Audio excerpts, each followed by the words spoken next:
There are unhappy voices around Sam saying that we don't have any control of this. We don't want to go where it can get dangerous. Early on, Sam brought forward those same warnings. After ChatGPT launched and became viral, Sam was the one going around saying, this is wonderful, but if it goes wrong, it could go very wrong. He testified before Congress saying we should regulate this because there are possibilities that if we don't align this properly, he doesn't say this, but basically the implication is it could kill us all. But as time went on, his focus became more commercial, and he is definitely much less excited about regulation today. This is CBS Eye on the World. I'm John Batchelor.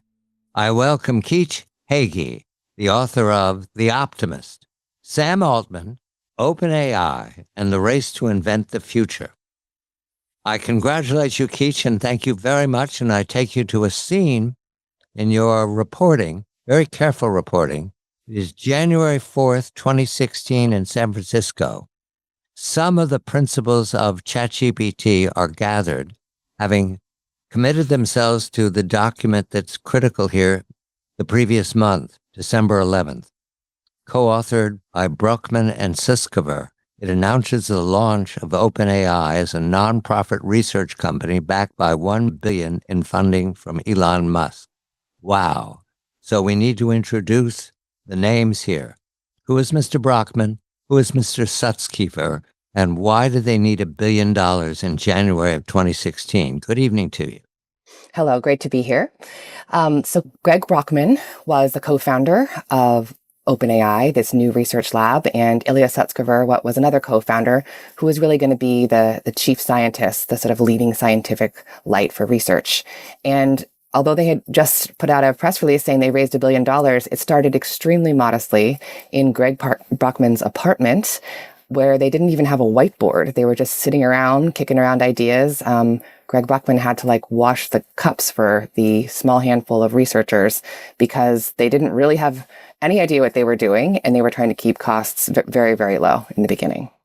Yes, this is something called DeepMind, but I need your help in identifying who it is that is named in the documents and who is most interested to put money in. These are major players, but we need to review the fact that oftentimes these major players are involved in Open ChatGPT, the success of it today, and because they were there at the beginning. First, Jessica Livingston, to my knowledge, she's been around since early days when Sam Altman was in Cambridge. Who is she at that moment? Jessica Livingston was a co-founder of Y Combinator, this very important and powerful startup accelerator that scooped up Sam Altman when he was still a teenager and set him on the path to his career. She co-founded it with her husband, Paul Graham. And she ended up investing in the very sort of ground floor of OpenAI when it was still a spinoff from Y Combinator.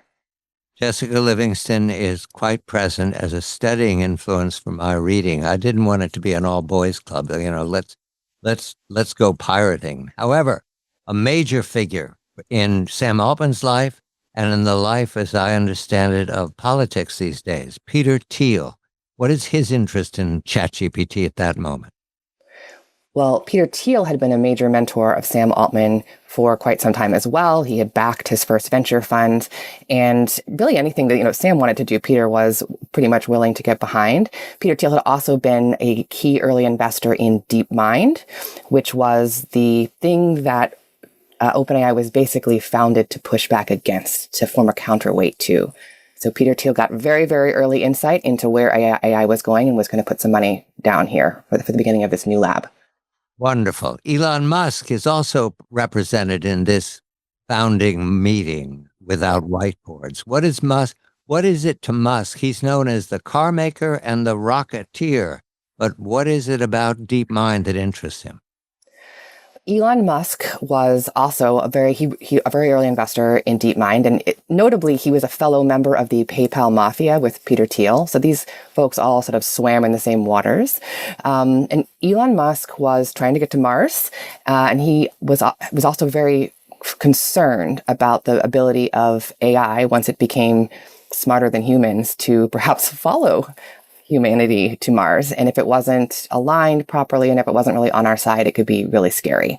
So Elon Musk was here to make sure that AI was not controlled by profits, as it would have been inside Google, which bought DeepMind, and to make sure that it was safe and friendly to humans. Also present in form of investing is, I believe this is in services, Amazon Web Services. They needed time on the server. Is that why Amazon is there? Yes, exactly. Right. They needed compute, and that was an early partner. Yep. So we're not talking about Bezos. We're just talking about a contribution of work time. I believe that's correct. Yes. And Infosys, what is that at that moment? Because it's lost in my memory of Infosys. It was once hot. Is it still hot? It was really more about the CEO of Infosys at the time had been someone that had been charmed by Sam Altman and believed in the bigger vision that YC Research, which was the sort of offshoot of Y Combinator, they were doing all kinds of wild things, and OpenAI was just one of the wild things they were doing at that time. Wonderful. A perfect example of how it works in Silicon Valley. We've now introduced the moment of the founding of what is now the sensationally expensive and worthwhile and fascinating OpenChat-GPT, which has spin-offs. Anthropic is one of them. And everybody is watching Microsoft because they have a relationship with all these players. However, we're going to follow one particular present at that meeting in terms of investment, YC Research. What was that, Keach? So at the time, Sam Altman was the president of Y Combinator, and he'd taken it over from his mentor, Paul Graham and Jessica Livingston. And he had all kinds of wild ideas about what he wanted to do. And one of them was to create this offshoot of Y Combinator, YC Research. It would be a nonprofit, and it would fund weird ideas. It would do universal basic income studies. It would create the world's best city. And one of the things it was going to do was fund this small experimental research lab called OpenAI that was going to try to do something that was almost laughable at the time, which was to get to artificial general intelligence, or AGI, but safely and outside of the bounds of the profit motive. Back to the name I mentioned to begin with, Greg Brockman, yes, but Ilya Sutskever, he is everywhere. He's like I don't know. He's a figure that you always look for in the picture, no matter what is happening. Who is he at this moment, and why is he so critical to the document? Ilya Sutskever is one of the most renowned artificial intelligence researchers in the world. And at that point, he was very famous for having been contributed to a band of research that was based on neural networks and deep learning with his mentor, Jeff Hinton, who is one of the godfathers of AI, out of University of Toronto. And they together had made a major breakthrough in 2012 on something called the AlexNet paper that basically showed that neural networks could look at pictures and classify what was in those pictures. And it won a contest and kind of blew everyone's mind. People realized, oh, wow, neural nets could be the real path forward for AI. And he was a name that if you could get him to come to your lab, it meant that your lab really might go somewhere. And people wanted to follow him. And it allowed, when he decided to go to OpenAI, which was a very difficult tug of war with Google, which had purchased his startup before, it was something that made other researchers want to go work there too. Yes, there are feudal estates outside of this room that are not benign, but at the same time not malevolent. They sort of have an interest in making money because they have stockholders.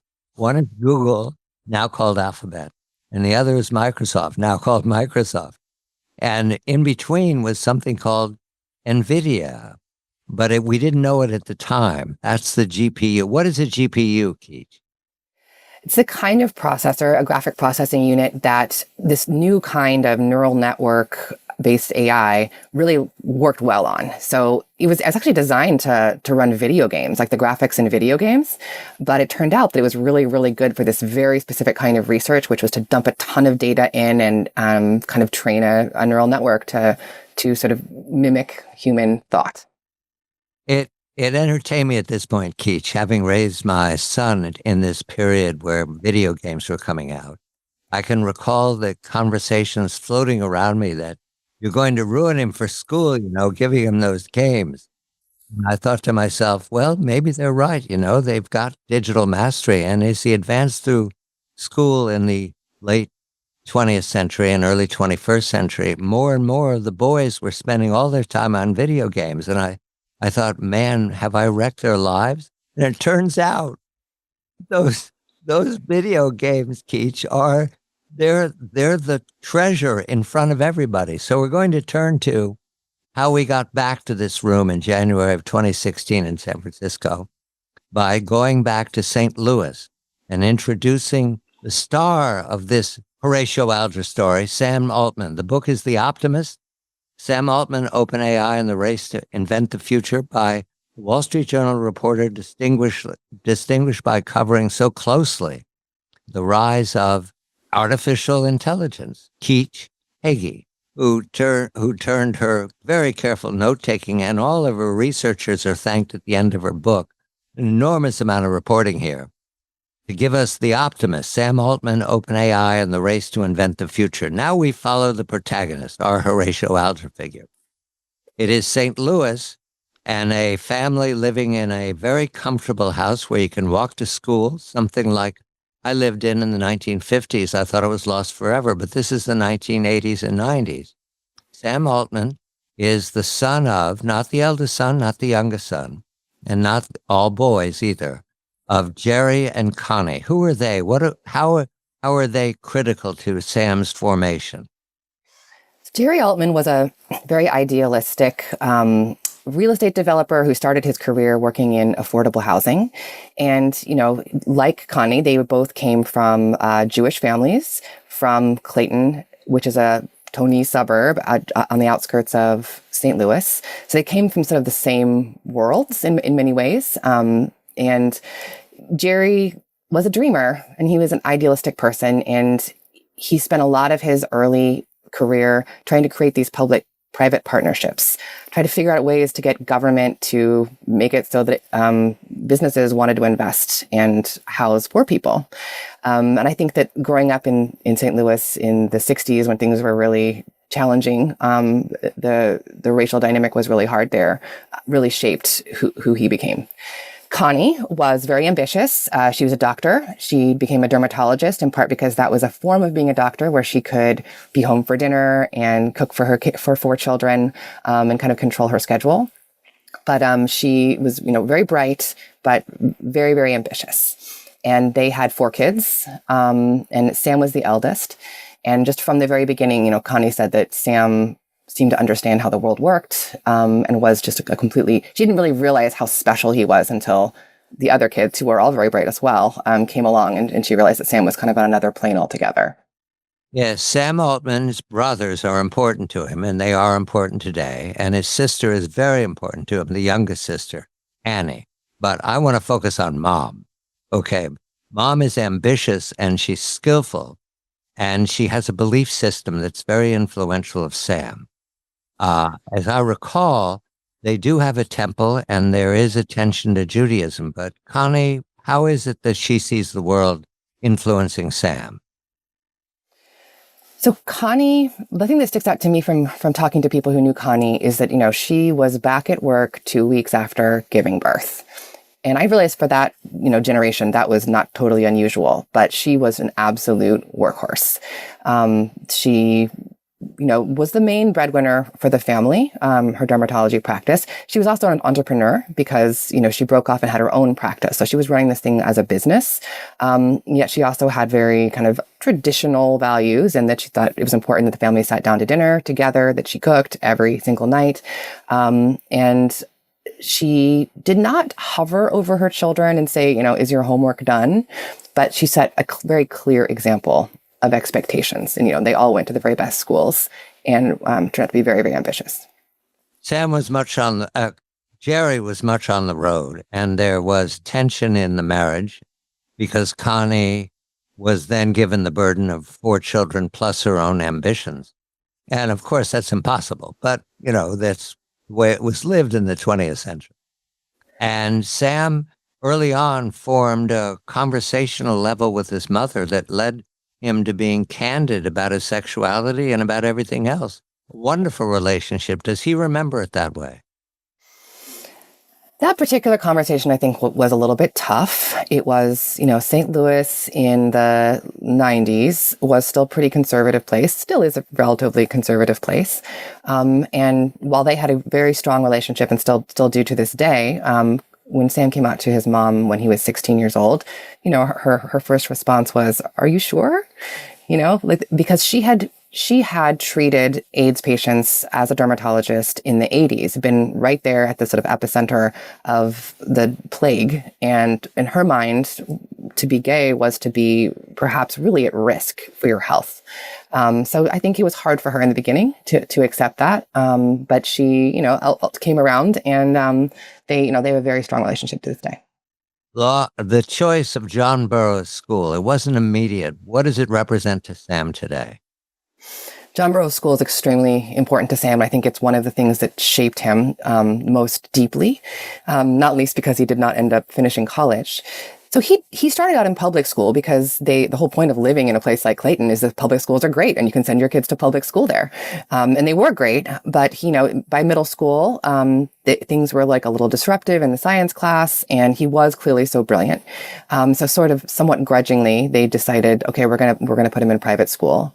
And John Burroughs School is really a special place. Like, yes, it's a fancy private school, but it has this kind of moral center that your job is to learn how to be the kind of person that makes the world a better place. It's very progressive. And I think you can see its imprint on him in all his essays and the way he looks at his responsibility. There is this quote from Andy Abbott, the head of the John Burroughs School. His personality kind of reminded me of Malcolm Gladwell, Abbott remembered. He can talk about anything, and it's really interesting. It's that way about computers, and it's that way about Faulkner, and it's that way about politics, and it's that way about human rights. It just seemed like he had read everything, and he had an interesting take on it. And at that point, Keach, I wasn't sure where we were going. Is this a geek who spends his time by himself with a computer? Sam is charismatic. Sam is a salesman. Is that what's important here? I do think that's one of the things that's most important. He really did have books on like C++ or whatever on his bookshelf. So he had a legitimate deep interest in technology and was in the ham radio club, and he really loved technology. But yes, he could charm any single person and connect with any single person on their own particular passion in a way that was unsettling for a teenager. Our protagonist, our hero, Sam Altman's at Stanford University, and it's a leafy campus in California's weather, and if you know what that is, you'll smile. However, right then, at that moment, it is just beginning with the translation of Stanford from a school known as the West Coast Ivy League into a school associated with Silicon Valley, which is inventing itself all around Stanford. Sand Hill Road, which was famous as a location of the early venture capital funds, is in walking distance from the campus, along with all the fine shops changing all the time. It's a beautiful neighborhood where all the founders of the social media that you now use routinely once walked and talked. And one of the joys of Keach's book for me is that I was there from 2003 every year at the Hoover Institution, not knowing what was going on, and those young people talking over there behind the railing for breakfast in the morning. Well, Keach has some of it. And one of it was Sam Altman inventing himself. And by inventing himself, he had an idea with his friends that he met at Stanford. The original idea was something about, this is before the iPhone. There was a clamshell phone, and Sam had an idea that friends want to stay in touch with each other. Kind of like the television show Friends, Keach, reminded me of.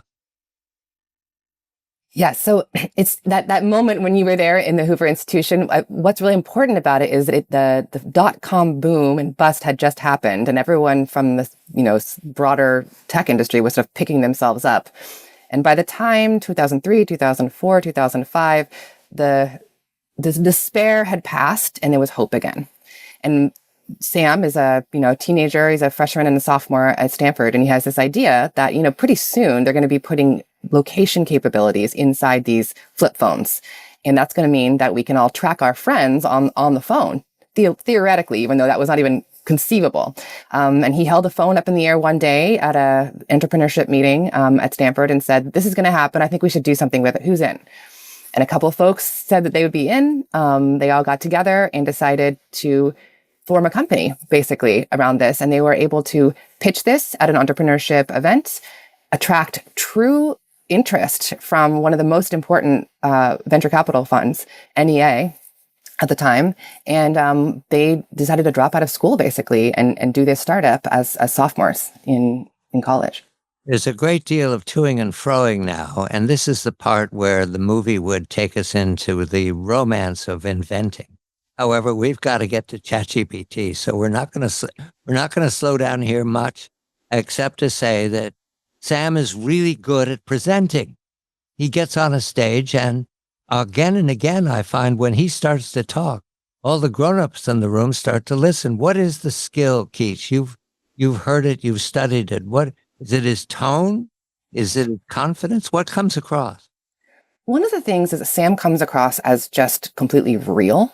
So he would, he wouldn't dress up for these meetings. He'd be wearing like shorts or something. He'd walk into a meeting full of, let's say, telecom executives that were twice his age. He would perch on the end of a chair, sometimes with his like knees up around his ears, like he was just like hanging out, at a rap session in the dorm. And then he would talk and convince them all that he could see the future.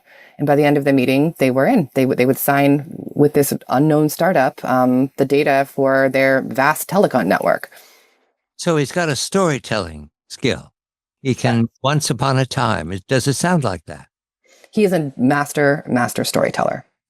Yes, that would explain. Now, we're not talking about a programmer, a coder, or someone who's in a computer all the time playing video games.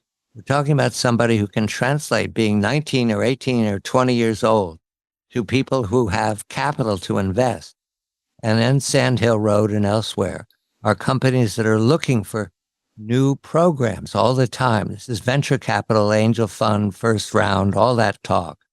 And it's all being, as Keach says, it's being invented around Sam. Somehow he winds up on an airplane to Cambridge, where he meets a man who runs a firm looking for young talent.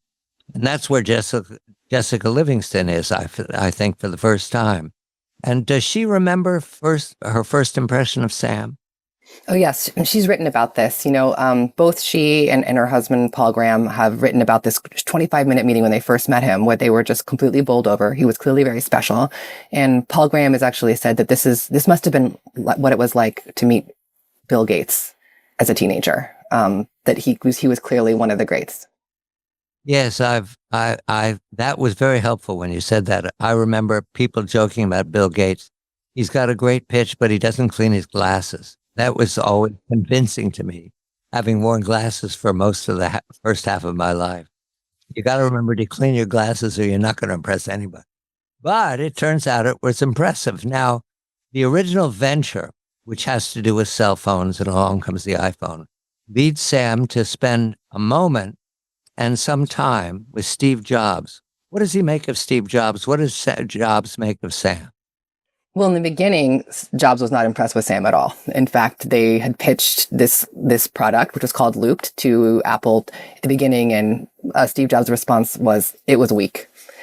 But then they keep at it because they know that this is the right place for them. And after some back and forth with Apple, they really want to get Loop's technology on the new iPhone in what was basically going to become the store, for all the apps, the App Store. And after a pitch came back, there was a pause, and Steve Jobs said, "Cool." And that was it, right? Like once Steve Jobs says that what you're doing is cool, that's all that Sam ever wanted. He idolized Steve Jobs his whole life, been obsessed with Apple, Apple stock, Apple products. And this was him really making it. And he actually got on stage at the App Store launch and was able to use Loop's technology to kind of show off the location capabilities of the iPhone that year. All right, your name is Rockefeller and you're in Pennsylvania and they've struck oil. Or your name is Stanford. Leland Stanford, and you hear there's a gold strike up north. That's the moment we're at right now. And so a great deal of this success is that an enormous momentum is coming all around Sam. Does he feel it? Does he remember feeling it, Keach? Well, there was that moment when he was on stage at that Apple event in a very famous like pink and green double pop collar where he became sort of famous for the first time. So yes, I mean, it's unforgettable. The moment turned out to be very brief because that was in 2008. And then the financial crisis came and just kind of kneecapped everybody. But that was sort of the last moment of like real promise for Looped. Now, what I liked about this moment also is that Looped did not go big time. And by big time, I mean Airbnb or Stripe big time. However, Sam made $5 million. And that sounds like a lot of money to people who do not have $5 million. But there was something about the water at Palo Alto that said $5 million was a disappointment. Do I read that correctly, Keith? Oh, absolutely. Loop was a failure. I mean, they raised roughly $45 million and kind of ended up having to sell it for those parts. The investors did not make money. And yeah, Sam made a little money, but it was a failure for sure. And Sam is reviewing his life now, and he spends time going around the world. With that $5 million, he can buy a ticket anywhere. What did he learn on his time, which he calls backpacking? Yeah, he spent some time thinking about what he wanted to do. And I think initially he wanted to start another company. That's what he thought he was going to do. And one of the things that I think he learned over that whole process, because he'd been kind of investing on the side here and there, helping out Sequoia, one of his investors, as a scout, that he realized sort of grudgingly that actually what he was really good at was investing. That was his superpower. And so that's what he came back and did for a while with the help of Peter Thiel as he became an investor. Yes, we're all now meeting the same players. It's if you're Shakespeare, you love this game because everybody doubles up in skills. You know, sometimes they're the dad of the bride, sometimes they're the brother of the bride. They come back and forth. There's Musk, there's Thiel. The same players are always coming up looking for opportunities. And Sam is now attached to a firm called YC. Are they called YC Combinator at this moment, or is that later on? They're called Y Combinator, but everyone in Silicon Valley just calls them YC. So yes, by a couple years after that, so this is 2014, and he sold Looped in 2012, and by 2014, he was named the president, the successor of Paul Graham at Y Combinator, which kind of made him like the king of Silicon Valley. Right. He's in his 20s, and he's in charge of hearing people in their teens and 20s and 30s present ideas to him. And he has a skill set that can present an idea, but he also has an ear for ideas that come to him and are successful. The three big winners at this moment are Airbnb, Stripe, and Dropbox. Is that the three? Yeah. And you only have to win with one of those to be really big. What does Peter Thiel make of Sam? This is before the Open ChatGPT moment. What does he make of him in those years? Peter Thiel was also quite taken by Sam. Although it's funny because they are so different temperamentally. Peter Thiel describes himself, he's as a contrarian, but Sam is an optimist.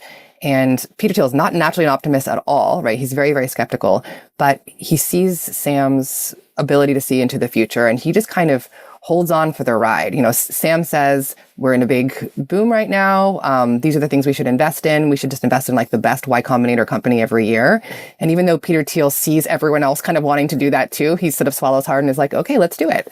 And he made a lot of money that way.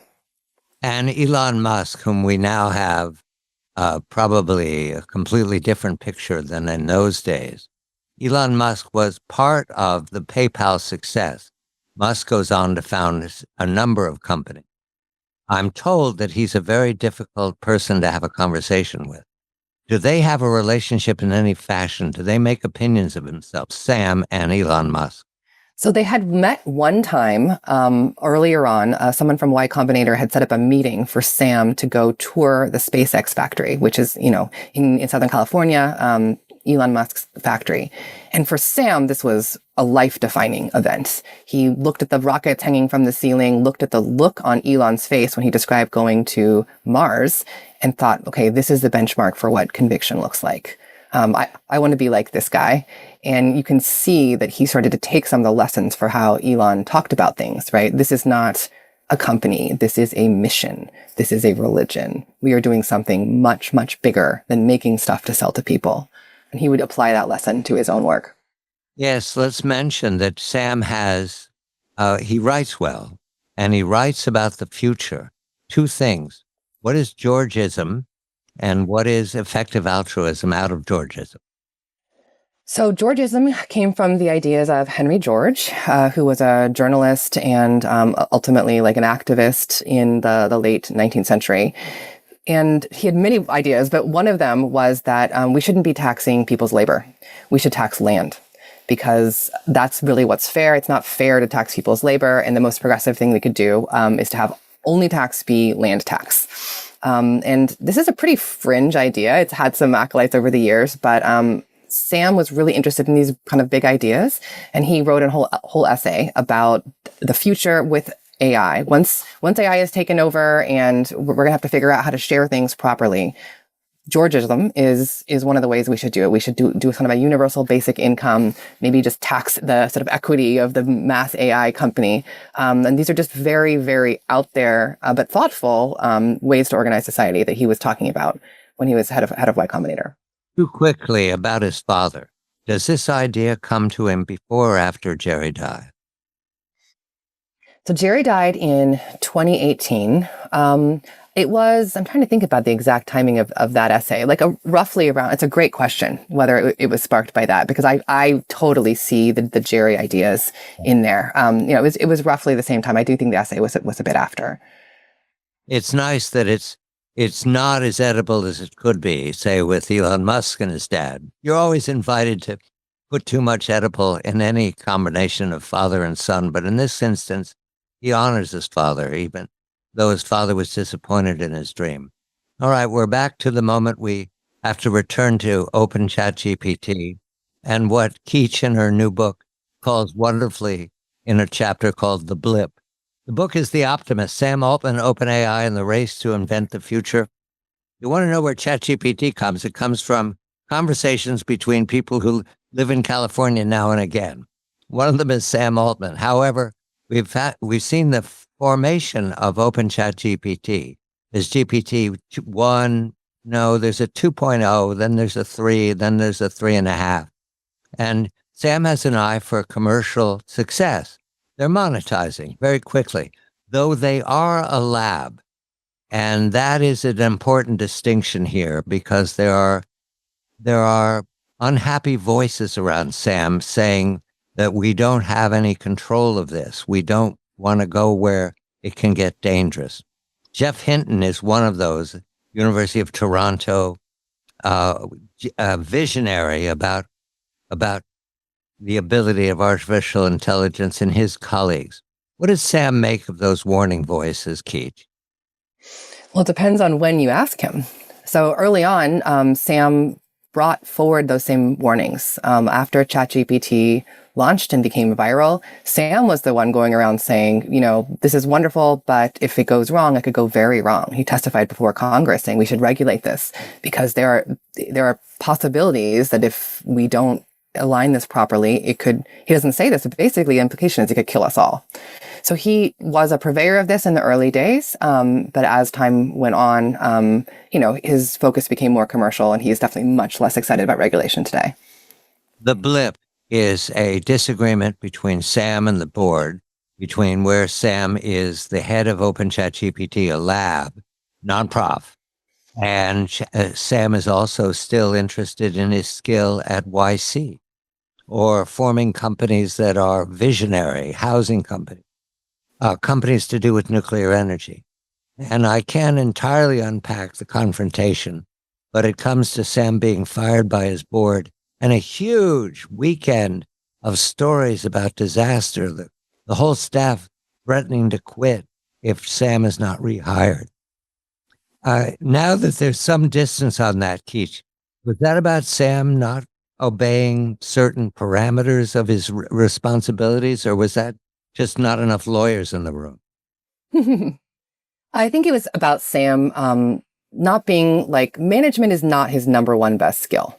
So part of the problem is he left a trail of angry people in his wake, by saying yes to two people who were in conflict over something. He is a Silicon Valley guy, so he's cutting some corners on safety. And that really freaked out the members of the nonprofit board who believed they were there to do one thing, which was to make sure that AGI was developed safely. In one case, at least he did lie, which he's admitted. He bends the truth sometimes, he's a storyteller. And when that happened in the context of something so momentous as perhaps actually creating AGI, the folks in charge threw the kill switch and they fired him. Rockefeller and Stanford told a few whoppers too. Okay, so that's what happens. However, we come to now, this moment, because there's a part 2 somewhere out there. Musk and Sam fall apart. Why? Well, it was just a power struggle. Elon wanted to be in charge. And to back up a little bit, they started out as a nonprofit. Then they realized that the thing that worked needed a lot more money than they thought that it did. And so they really couldn't continue to be a nonprofit. They were going to have to turn this thing into a for-profit somehow. They talked a lot about how to do it. And Elon even suggested, hey, why don't we make this part of Tesla? That's one way to make it for-profit. But he wanted to be in charge of the whole thing. And the other folks, including Sam and Greg Brockman and Ilya Sutskever, ultimately decided that's not what they wanted. They wanted Sam to lead them, not Elon. And Elon took his ball and went home. Yes. Another comment about Elon Musk. I always run into it. Your scenes with him are wonderful because he comes in late. He sits, he's stormy. He's got a God complex, I think someone said once about him. He's happy with it as long as he's in charge of everything. Okay, so we're back to Sam and ChatGPT, and the relationship with Elon Musk appears broken at the moment. It comes and goes, and ChatGPT is growing, and that voice of Jeff Hinton and his colleagues, Jan LeCun and Bangio, is that still hovering in the air? Has that been solved? We have 30 seconds. It had not been solved. Right after ChatGPT was launched, there were voices coming out saying, we need to pause. We don't know what we're doing. There's no way to make this safe. They were ultimately not listened to, but I think it's really important that some of the leading lights of AI thought it was dangerous enough to need to stop. Yes, the story so far. Keach Hagey. The book is The Optimist, Sam Altman, OpenAI, and the Race to Invent the Future. These people are not middle-aged. They have a lot of decades ahead to explore. I'm John Batchelor.